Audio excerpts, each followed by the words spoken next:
Okay. Hi, everyone. My name is Aideen Gannell, and as Karina said, I am the director of Cicero AMO Ireland. So Cicero are so proud to support Enactus and this competition, and we support them right throughout the year, and it's just an amazing, amazing competition, and congratulations to everyone who presented here today and to the teams who've gone on to the final round. So I'm very pleased to welcome our panellists up on stage for what we're going to be a fascinating discussion. So I'll start by bringing them up here beside me, and then we'll go through the order. So Lai Ogunsanya, would you like to join me, please? Lai is the founder of Dadeen, which means shelter, and was established in 2009, and he provides community-based social care alternative housing. Next, I'm going to invite up Austin Campbell from B8 Inner City Beekeeping Project. Part of the Robert Emmett Community Development Project, B8 runs 2 urban hives overseen by professional beekeepers and manned by trainees from the project. And finally, I'll invite up Angela Smith, please, from Work Equal.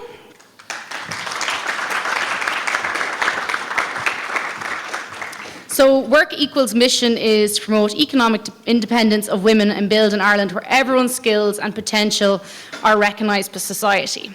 So thank you very much for joining me. Hopefully you can all hear. And what we're here to talk about today is social entrepreneurship through the Enactor Social Impact campaign. And what that means is we're trying to get an understanding of what exactly is social enterprise and raise awareness about it, because as you see today, there's just so much amazing work going on in this space, so we want to start that conversation. So we'll kick off, and I think the first question, really to give everyone a bit of background, is to all of the panellists. So I'd like you just maybe if you could tell us a little bit about yourself, your social enterprise, and what inspired you or brought you to the path you're on today. So do you want to start, Lai?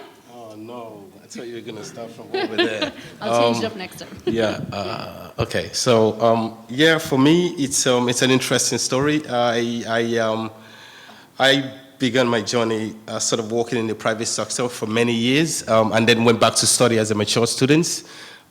Within a couple of weeks on campus, I was effectively headhunted by the Enactus crew. So that was it, really. So that kind of merged my background in terms of private sector into this social kind of entrepreneurship thinking mindset. And we started the House of Akina, which was a national winning competition, which represented Ireland in Cancun, Mexico, 2013. House of Akina is still a social enterprise that's functioning. But effectively, that gives you kind of my quick a story in terms of how I ended up in this space, coming from the private sector. I'm not going to take up too much time because obviously I'll let everybody else get into theirs. But from then on, I effectively, everything that I did, volunteering in my own time, any plans, any strategic thinking, what I do first is apply the social ethos first before everything else. And that still continues today. Today I work in international protection, which is migration. So we are the first social enterprise in that space in Ireland, which is pretty historic. And being an Enactus alumni, I think it's great to be doing those things. So yeah, awesome. It's amazing. Thank you, Lai. Do you want to go on? Do you want to tell us now?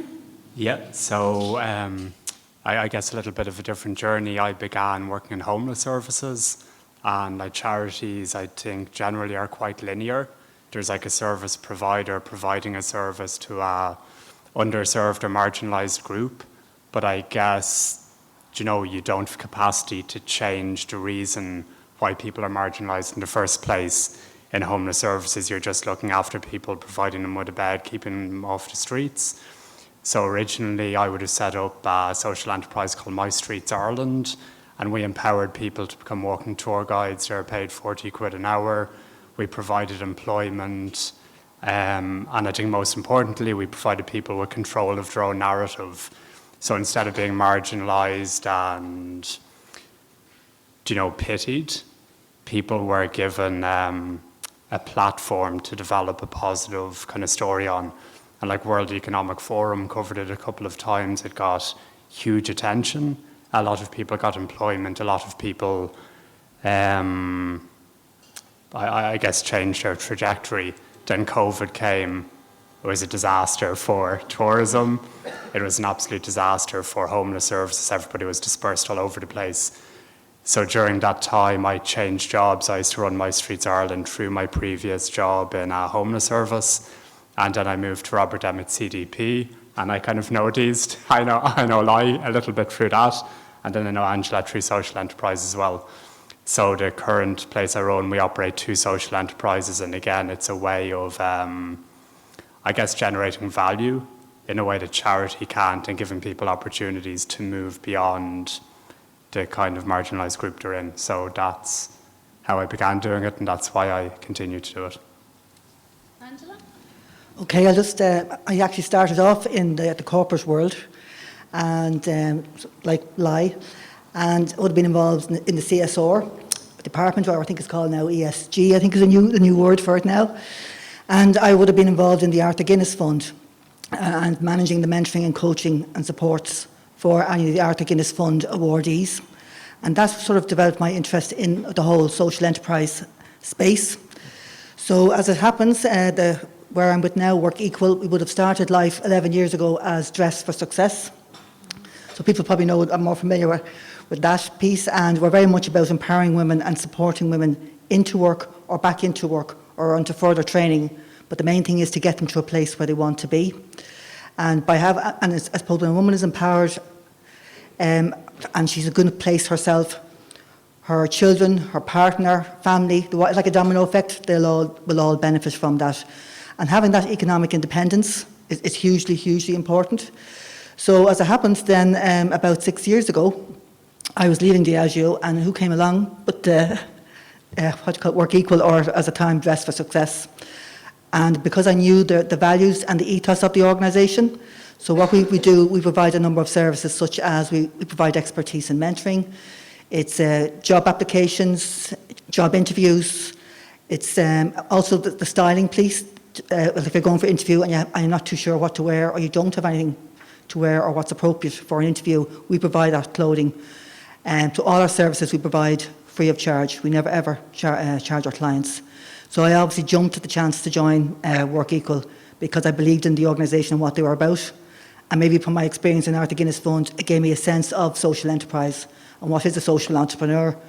As I think one of your colleagues or speakers, it's a business head, a social heart. That's what a social entrepreneur is. So I haven't looked back since.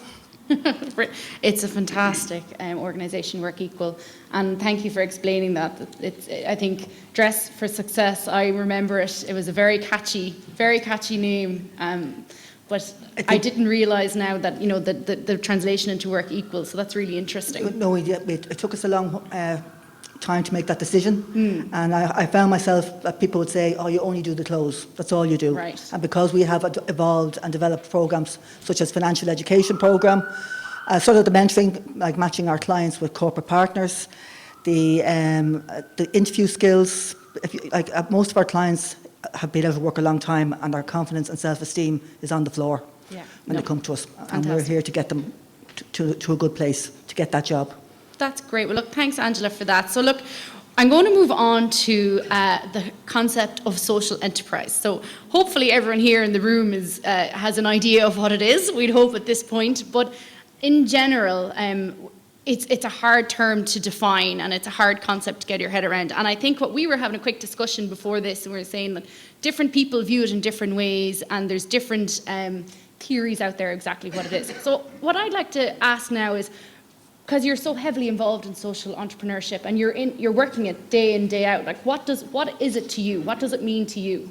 And maybe I might start with Austin. Yeah, so I guess to me it's something that creates value.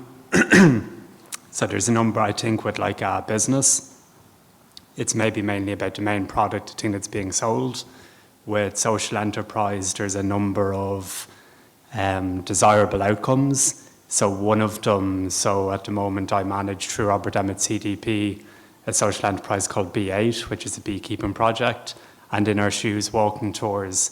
And with both of them, there'd be a number of different products. So one of them would be the participants, so the people we employ. So where I work in the southwest inner city, in our local area from the 2016 census. There'd be up to 50% male adult unemployment. There'd be as low as 5% of people progressing onto third level education compared to 96% in Dublin 6.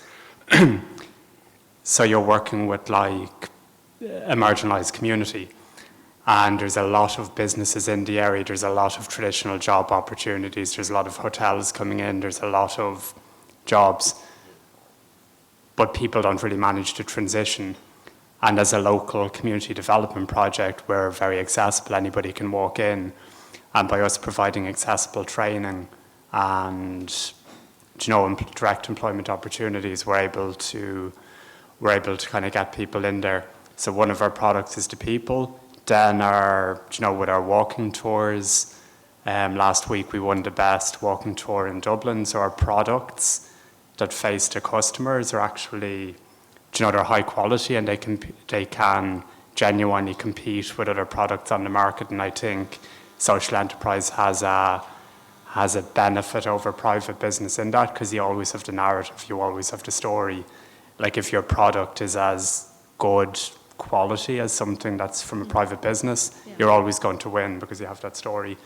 And then with beekeeping, our product, we record environmental data, and we sell beautiful honey. Yeah. Fabulous. And best walking tour, is that what you said? Best walking tour in Dublin, yeah. You heard it here? You heard it And here? we definitely have the best honey as well. It just hasn't, Okay. we haven't won yet. Lai, do you want to add to that? And I guess like the key point is as well, it's a business, but it's creating social impact. Yeah. So how does that work? There is no formula. I think it's more about the mindset. And I think this is why the Naxos values is always about we, us. It's always about the mindset. Businesses are all going to be socially responsible at the end of it all. They have no choice from what it looks like now. I think for me, it just means stepping into wherever you are, whether it's the private sector or a social enterprise, looking for the values in that company and how it aligns with your values or what your actual company offerings are and how that aligns with your values, and just find the sweet spots and just zoning on that. That's how I see what social enterprise is. And I can, for example, House of Akina would have been one of the first migrant social enterprise here on the island, which what we did was effectively zoning to migrant women who were in the direct provision system. It wasn't about the products. It wasn't about, the House of Akina itself, but it was about the discussion around migration, women, social enterprise, being self-sustainable, and also being environmentally responsible whilst doing all of that. So that's really how I see it. I look at the problem and just Solution. Yes, integrate as many socially responsible solutions as possible and make it happen. Yeah. No. Angela? And I concur with that. Yeah. It is very much about finding a solution, identify the problem, find a solution. Your passion will come through, but you still have to run it like a business. And so you're making profit for purpose, if that's the right way to describe it.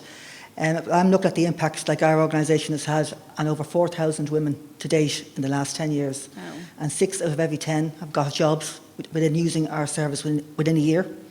So that's having real impact on people's lives. That's And brilliant. that's what makes Yeah. that's what makes the day job worthwhile. And I said, if you're, and also then to explain clearly and be clear about your idea, and that could be a challenge in itself, as from a social enterprise point of view. Be clear about your idea and explain it as succinctly and as simply as possible, particularly when you're approaching either funders or maybe corporate partners or other community groups. Yeah, exactly, because I guess you have to take that idea, like you say, and make it applicable to stakeholders, so they need to be able to understand it, so that makes sense. Actually, I forgot to say, if anyone wants to ask a question at any time, please do put up your hand. You're going to have to shout at me, though. We have no roving mic, but that's okay. So at any time, do put up your hand. Okay, look, we'll move on. So we've covered what is a social enterprise, we've covered what's brought you to where you are today. And I guess the next thing we want to discuss is really about the challenges, because it's not all plain sailing, right?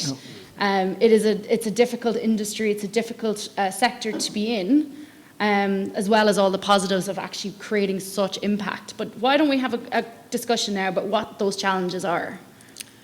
I'll just start off. Do you want? Yeah, because, please. because we're very, very small. So all our services are delivered by volunteers, an army of 40 volunteers who are absolutely amazing. And we have a core team of about 4 people in the office. So when a crisis comes along, like the likes of COVID the last 2 years, which threw a complete curveball, and you're trying to think, okay, I need to refocus our services, refocus our energies and refocus on what we're going to do here. How do we reach out to our clients? People couldn't physically come into our space anymore.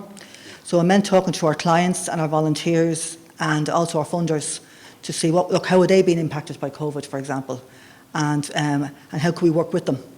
So we came up with, from getting on their feedback, we actually we came up to the idea of actually let's deliver our services online. And because it was small, it'd take a while to do that.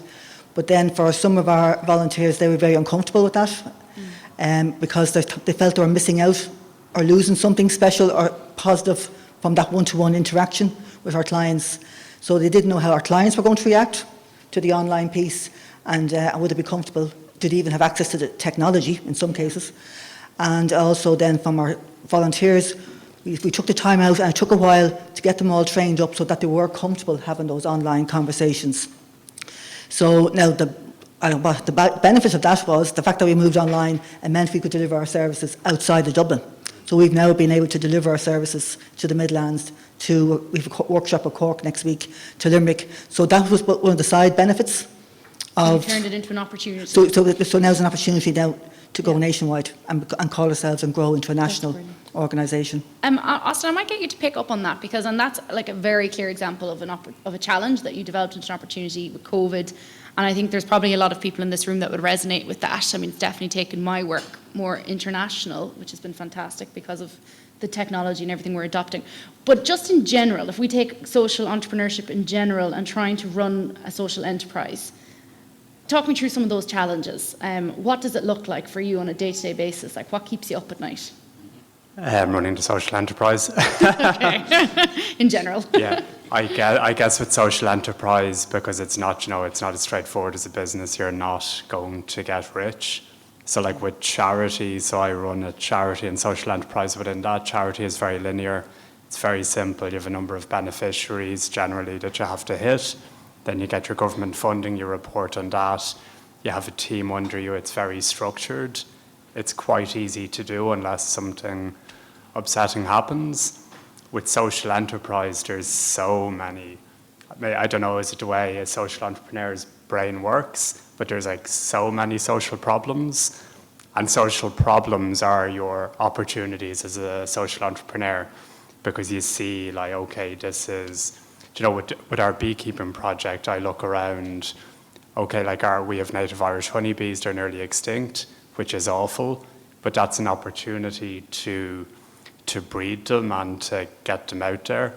Then I look around, there's lots of businesses talking about the environment and beekeeping.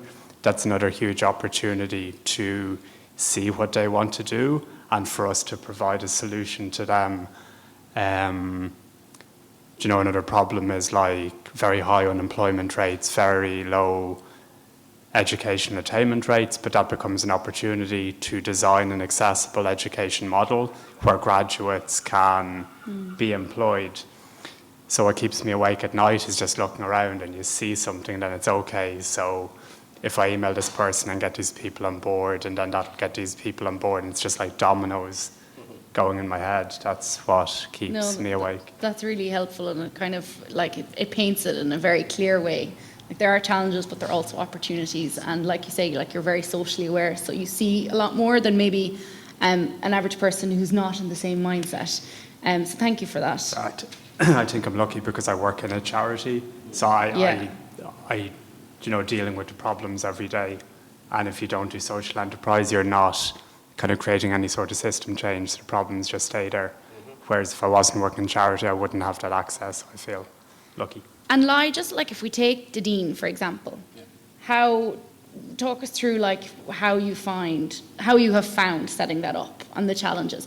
But as well, like if you can tell people here, because obviously we have people here who are about to go down this path, the opportunities as well, or like why you're in it? Like what are the perks to it? Like what actually motivates you in it? So Didin, it's international protection accommodation. I'm not sure if I can really dive into that. So that will be the initial accommodation for refugees and international protection applicants when they arrive in Ireland. So you'd have heard a lot about direct provision. So effectively what Didin has done is disrupted direct provision. Instead of having congregated kind of dark halls or whatever, Didin actually non-clustered accommodation spread out within the community. So you would not know that is a house for a refugee or international protection applicant. So effectively, we've changed the game in terms of policy and setting the precedents for how things go forward. Yeah. So challenges. I think capital investments for social enterprises are always going to be a huge challenge. You will get the grants here and there for the kind of the small scale, proving your concepts, pilot, etc. But when it gets to that heavy scaling up, one of the key challenges I think will be capital investments. And I think this is where the ESGs and everything else, and in terms of the Enactus movement, can actually really start zoning in. It is a problem, but I think the solution is there within what the ESG is trying to do. And another thing I would say is team stability, just referring to my esteemed colleagues about one of the key problems. It's hard to keep a team, so you guys bear that in mind. It's hard to keep a team together when the private sector comes calling on some of them. I'm talking from experience. There's still a few people I'm gonna drive around their house when they have kids and go, you did this. So the private sector comes calling, and it's hard for social enterprises to compete in terms of the perks. And I think that brings you very nicely to then like what are the benefits then? Because like you say, when the private sector comes with that big pay increase that is hard to compete with, it's the joy and the kind of satisfaction that you get out of the job that you have to really rely on, isn't it? Yeah, I think the answer to that question quite simply is COVID. Because during COVID, a lot of young people and young professionals really began to question themselves in terms of the private sector, where they're at. Are they in the right place? Is that where they really want to be? What do they want to be in terms of contribution to the economy and to their home states and to their own states and the social responsibilities, etc. So I think COVID has kind of changed a lot of mindsets. So I would see a lot of young people and even are really heavily kind of I'd say kind of people who are really deep in the private sector already. A lot of them are actually starting to question and pull back and look at the whole social enterprise ethos. So I think, it's an exciting time for Enactus, because Enactus has led this from a student perspective here in Ireland, and I'm really interested in seeing how the ESGs, etc., grow over the next year or two, because I feel like now is the right time. People are beginning to question their mindset, and so I think above all, I think it's up to the person really. It's about their mindset, and that's all that counts. It is about their mindset, but I guess it is an exciting time, like you said as well. You can sense it. Like we even had in our discussion this morning, we had a discussion with them during the alumni session about climate conversations, and a lot of that came up as well, like about how people are just so much more aware about what their contribution is, and that has just come in the last couple of years. It's definitely really enhanced. So it is a great time to try and be in this space, I think. Any questions? Oh yes, our first question. I'm just wondering, so I know you mentioned a disadvantage for social enterprises to scale. Yes. Would it be capital investment over traditional businesses? Is there any other disadvantages you think? Any other disadvantages? Scale over traditional business? You just don't have the capacity. I mean, you don't have the best in class capacity. So private sector or private companies will have the advisory council, etc., that will get you guys ready for how you pitch and how you get that impact investments, blah blah blah. But social enterprise, you never have that heavyweight support. So that's another thing. Yes, capital investment, but the real thing there is about that capacity. So if you can find a company, KPMG, that's really good at this, that can make things happen, then just hold on to them as your mentor, because when the time comes, that's where you go back to with a good pack. It's a disadvantage, and it's also not. Yes. Hi, my name is Ferdinand. I'm from Dublin City University. My question is specifically for you, Angela. As you said, you have transferred from corporate sector to social enterprise sector, and if you have faced any difficulties, have you faced any difficulties? No, I've never looked back, I have to say. Now, I do miss the budgets and resources of the corporate world because we don't get, for us as an organisation, we don't have core funding. And that's always a challenge. We're constantly applying for grants, for example, and that's like doing a mini thesis every time you do a grant application because it takes 8 days of your life nearly. But what has the benefit from coming from the corporate world, and I suppose when you leave an organisation, like I left Diageo, you don't often realise how good the processes were when you're in it. So I was able to bring that knowledge to and apply it to our organisation because the team at the time would see it, oh, we're just a charity and here's the handout for the bucket or whatever.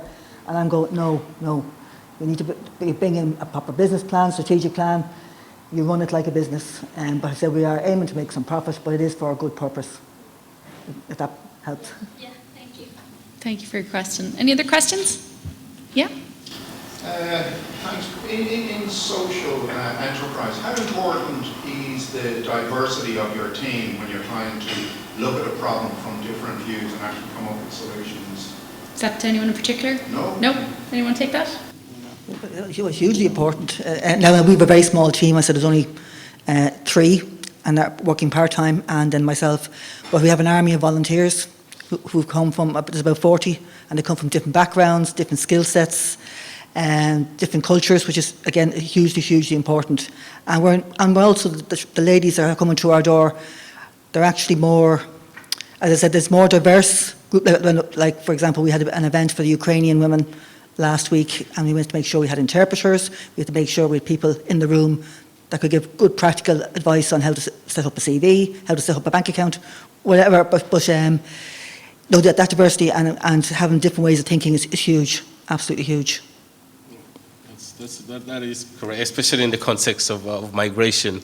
That diversity is super duper important, and in the context of just product marketing as well. You know, that's why the private sector hires people for the EMEA, LATAM, and the different regions. So I think diversity is definitely important in terms of being able to culturally be sensitive to solving the issues. I would have done a lot of work in Lebanon, Iraq, Colombia and Jordan as well in terms of with UNICEF in terms of adolescent education and innovation.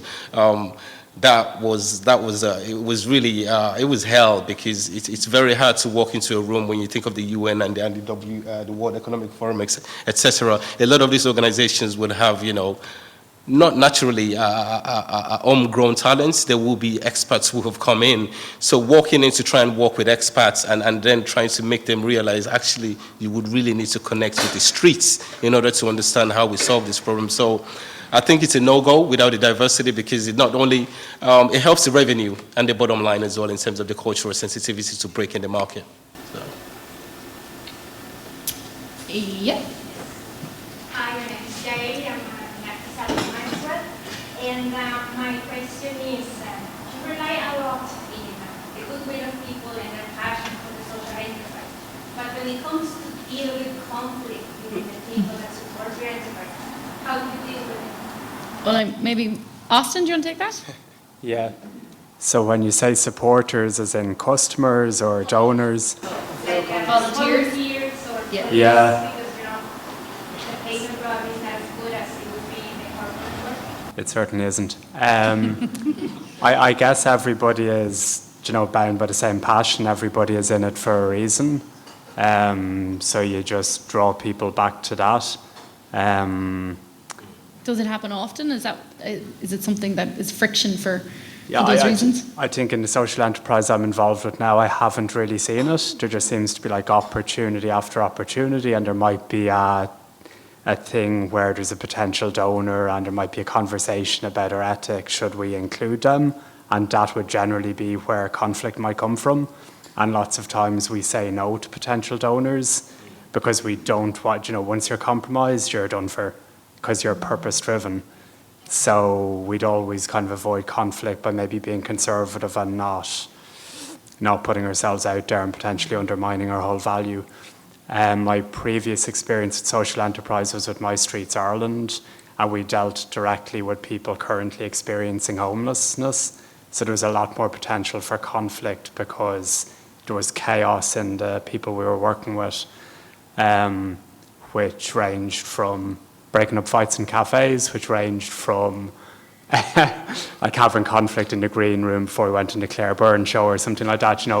There was constant conflict, but it wasn't really related to our values, so it's kind of easy to diffuse if you use common sense. But I think if somebody's kind of in conflict because they want to make more money, you thank them for their input and you never hold somebody back. Do you have a question? Yeah, it's a similar question actually. From talking to some of the students today, a lot of them are going back to the campus for the first time in a while. So how can they, one, build that volunteer base, and two, how can they keep them engaged, particularly when the progress of a project might be a bit scarce to begin with? Do you want to try that live? Maybe? Yeah, that's a really tough question. And I have Dr. Ema in the corner, so I can't really lie. Okay, so, oh God, that's tough. I think having a clear plan and having sort of incentives for everyone involved. And this is one thing, this is a big discussion that the social enterprise sector needs to have in terms of rewarding the team and rewarding the staff. Just because you're a social entrepreneur doesn't mean you have to take a hit, or your family has to take a hit while you're trying to help other family. This is a big kind of a mental state of mind that I'm at the moment, personally, in terms of my career and being a social entrepreneur. So, for the team, just ensure they're incentivized and they know what the goals are. So whether they drop off or not, they're able to come back even after they drop off. That really is the key. Make your team feel comfortable enough to be able to take a time out when they're burning out, or to be able to drop off, come back and still be a part of the team. If you can crack that, then I think you'll have the best of your team at the end of it. We were sort of on a different journey. We had to bring our volunteers and our team through the story and the journey of the rebrand. Like, some of our volunteers have been there since the very get-go, like 10, 11 years. So it was important that they were very part of that journey and part of the conversation, that they understood why we're changing, why we're moving, and that they come on the journey with you. Now and thankfully, it took about a year, I will say, for the rebrand to take place. We got some amazing pro bono support from corporates with that, but it was important that they were part of that conversation. And thankfully, we never lost any volunteers, that they all stayed with us, and even particularly after the challenging time of COVID. So it's about open communication then, as much absolutely. as possible. Keep them involved, yes. I might just move on, as I'm conscious of time, and I want to cover off this area as well. So we've talked a little bit about the challenges as a social enterprise, but I think what we want to talk about now is, where do you see opportunities to partner with businesses or coexist alongside businesses, which it's mutually beneficial and to both of your objectives as organisations, like either in your own direct experience or from a broader perspective? Can you see opportunities for the corporate world and the social enterprise world to really work together for the betterment, I think is the question in a long way. Well, I know as we got amazing support, pro bono support from a legal firm to help us on that rebrand, because I knew nothing about the rebrand, how to deal with the CRO, the charity regulator, there's the company registration office, then there's trademarks. Like, I was learning so much, it nearly hired me now for my expertise, but that was amazing pro bono support. And also then the volunteers we have come from the corporate world. They feel like they're giving something back. So there's opportunities, certainly from an employee engagement point of view. Like, we run programs, for example, such as a mentoring program, where we partner, so our clients are matched or partnered with employees from the corporate world. So, and we provide training to both the mentors and the mentees. So it's, and they all get something out of it. So we've just finished a program there with Oracle very, very recently. So 12 of our employees were matched with 12 of their employees and our clients. So our clients, I suppose, if they haven't been out of work a while, like, your phone stops ringing, your networks dry up, and suddenly now we're connecting you to somebody in the corporate world who's well connected. And as it turns out, 11 out of the 12 got jobs, not necessarily or Oracle, but the fact that they had the benefit and that somebody took the time to invest in them and get to know them over that 6-month period, that's once a month for 6 months.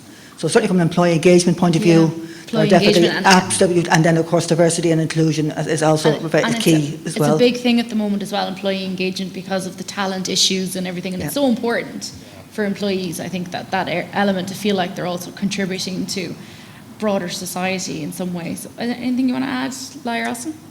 Yeah, so I think with, I guess it depends on the social enterprise what your product is. But say with the B8 or with In Our Shoes walking tours, I think we can provide a type of partnership to a business that another business can't provide. And what we provide is like marketing goals. So say with our bees, we have cameras outside the beehives that are filming the bees in live time. We have all live environmental data around air quality and humidity and everything else.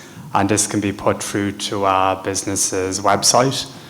So we charge like businesses a hive management fee every year. So we run free beekeeping classes. One of our inner city beekeepers is on top of, we're not on KPMG's roof, but I know KPMG here in the room, so I'll use them as an example. We have beehives on top of KPMG's roof. And then on their website, you have pictures of bees flying around. You have all of the live environmental data across their different sites. And if that was like a commercial beekeeper, another company, the story wouldn't be the same. No. And they have I'm sure everybody has a big marketing budget. This comes in much cheaper. It's creating employment in the inner city. With our In Our Shoes walking tours, we have contracts for services with, I think with Diageo now, with Dublin City Council, with large companies. So, you know, if somebody has 2,000 employees, then every week they'd have maybe a tour with us for new employees, and again, it's for employee engagement. Yeah. And that wouldn't work the same if we were Abbey Tours or a huge tour company. The story isn't the same, and they can say, look, this is our social impact, it meets their ESG goals. So the thing about the website with the bees is all for the company to try and utilise it for social impact, is it? Yeah. It's so easy and it's so graphic for them to report on their ESG, that they're meeting their required standards. So you have very clear ways that you can partner with companies then. Very clear. And like today, so my colleague Anthony, who was both a tour guide and is now head of our beekeeping, is in the Dáil. So there's a conversation around the protection of the native Irish honeybee bill, which we input into, and he's in the Dáil and he's inputting into the bill. And then, you know, any of the companies who are involved, like, be invited, and, you know, there's a big piece that they get into a space that you can't access if you're just making money, if you're paying for ads on TV. Interesting. Lai? Yeah, that's really it. We kind of narrow down to the important points as well in terms of policy and lobbying in the House. So, for example, in terms of bidding, that involved a lot of policy changing initiatives. So it's not just about the business and the connections and how we connect with business. We can connect with private sectors, with the private sector, but still be looking at the same sort of what's the word? Perhaps lobbying outcomes. So yeah, I think what Austin said at the end there in terms of being able to present the work they're doing and actually contribute to policy is also a big one. That's where the private sector and social enterprises can really connect to the same outcome. Yeah. And I would say that in terms of housing here in Ireland, because not only do we have a housing crisis as citizens, but then we have the international protection sector housing, and then we also have housing for potentially migrants or whoever we're going to stay and not leave the country in years to come. So that's a major impending crisis, and I think this is where kind of civil society and private sector can kind of bunch together to start looking at new policies and collaborating. So, yeah. No, brilliant. Thank you, Lai, for that. Okay, look, I think we're almost finished now. I have one last question. It's kind of a two-part question, which is very aspirational, and I'd like to know, what would be your vision for a sustainable, better world, in very aspirational, as I said?